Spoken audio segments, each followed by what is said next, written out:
संभावना गुरु के द्वारा पहचान ली जाती है। जिनमें संभावना है उनको उंगली पकड़ के चलाया जाता है मार्ग पर, जिनमें संभावना नहीं है उनको प्रतीक्षा में बिठाया जाता है कि अभी प्रतीक्षा करो, अभी संभावना प्रकट नहीं हुई है। जिनमें संभावना दिखती है उनको पूरी दूर तक ले जाया जाता है, जहां तक वो जा पाए वहां तक पहुंचा दिया जाता है उनको। जब संभावना प्रकट होती है तो गुरु भी प्रकट होता है। ये गुरु क्षेत्र बैठा हुआ है, बस कौन से आम पक गए हैं तोड़ के लाते हैं। अगर वो फल पक गया है तो वो माली बैठा हुआ है, देख लेता है।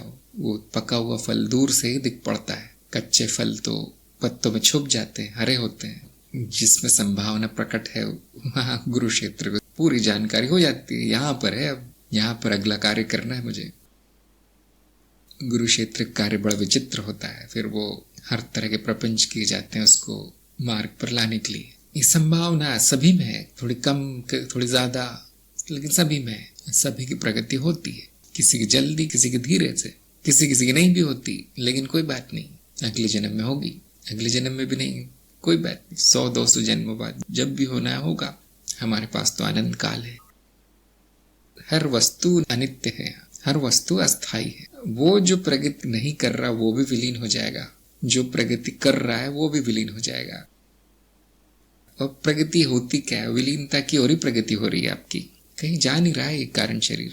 इस विलीनता को ही प्रगति कह दिया गया है। किस दिशा में हो रही है विलीनता, किस दिशा में जा रहा है वो महत्वपूर्ण है। जात तो वो वही रहा है संभावना की तरफ, वो पहले से संभावना है, इसलिए वही हो जाएगा अंत में। थोड़ी देर के लिए खेल दिखाई पड़ता है, जैसे थोड़ी देर के लिए पानी में से बुलबुला आता है, थोड़ी देर रहता है, वापस पानी, लहर से उठती है पानी में, रचना से दिखाई पड़ती है, लेकिन वापस पानी।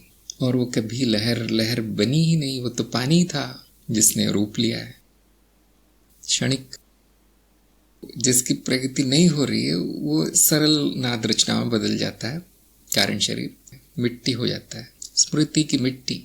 और जिसकी प्रगति हो रही है वो नए नए आकार रूप रंग ग्रहण करके वापस विलीन हो जाता है। होता तो उसका वही है। क्या है जो विलीन नहीं होगा? क्या है जो चक्र में नहीं पड़ेगा? वो है मेरा तत्व, अनुभव करता आत्मन। वही अस्तित्व का भी तत्व है, वही सत्य है, उसको कुछ नहीं होता। वो शून्य है, विलीनता के भी परे है, तो उसमें कोई परिवर्तन नहीं होगा। उसमें विलीनता का खेल चल रहा है, वो उसका दृष्टा है। तो एक कारण शरीरों और तरह तरह के शरीरों की चिंता छोड़ दीजिए, सब बेकार है, सब मिट्टी ही है। मिट्टी का घड़ा बन जाए तो भी वो मिट्टी ही है। थोड़ी देर के लिए वो रचना आकर्षित करती है, लेकिन वापस मिट्टी हो जाती है, टूट जाता है। सब कुछ क्षणिक है।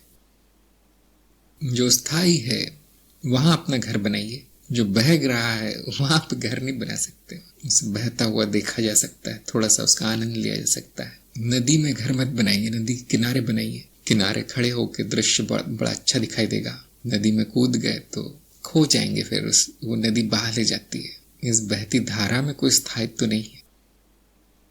इसलिए प्राचीन काल में इस अवस्था को तीर्थ कहा गया। तीर्थ का अर्थ होता है किनारा, सभी लोग जानते होंगे। और जो भी माया है, जो भी प्रकट है, उसको सागर कहा गया है। ये नदी भी कह सकते हैं, भव सागर। जो हो गया है, वो जो हो रहा है वो। तो तीर्थ यात्रा क्या होती है? इस सागर के पार जाना, किनारे। जनता क्या करती है? समय और पैसा बर्बाद करती, पता नहीं कहाँ जाती है। ज्ञान नष्ट हो चुका है इस समाज में। कई जन्मों का सफर है और वो गुरु ही आपका नाविक है, गुरु ही ले जा सकता है और कोई नहीं। खुद किनारे पर है, अब वो आपको खींच सकता है बाहर, और उसी को खींचा जाएगा जो अपना हाथ बढ़ाएगा।